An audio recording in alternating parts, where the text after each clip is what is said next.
Hi, hello mga homies. Ayan, kayo bagay nakarating na din sa napalaking ventilador na aray. Ayan, ang tawag din na windmill. Hindi nila matagpuan sa Baguio, Ilocos Norte. Ayan, nasa dyan napakalaki na ray. At ang napakasaya din wala nga lang hangit, di natin makita pag ikot na ray.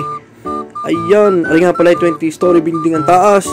Ay kung gusto mong umakyat ay di kayo makakurinte. Ano, kaya bawal. Ayan, bago nga ako pala kami nagpunta ng Pagudpod, dumaan muna kami din sa napakalaking rock formation na aray. Di naman ay walang bayad. Ay environmental fee lang inyong bibigay. 30 pesos ay katalo na. Isang diyang pagkaganda ng dagat at pagkad blum-blum naman ng dagat at sa naman tumalawon. Kaya laki mo ba to? Ano, gawa ng rock formation na aray ang pagkaganda. Aringat, karating na kami ng Pagudpod. Di nga pala kami tutulog ngayong araw. Ayan, at bukas tayo ay mag-Ilocos Sur.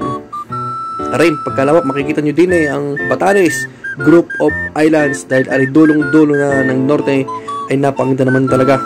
At arin tulay na rin na napakaluma at di na talaga ginawa at hindi na magawaan ng kalsada doon sa may bundok. Ayan, nagutom nga kami bago kami punta ng ating accommodation. Ayan, nagsipod-sipod muna kami din Ayan nga pala. May ulo ng tanigay, may pusay, may gulay. Ayan, hindi ko pa alam yung isa. Dinakdakan yata iyon.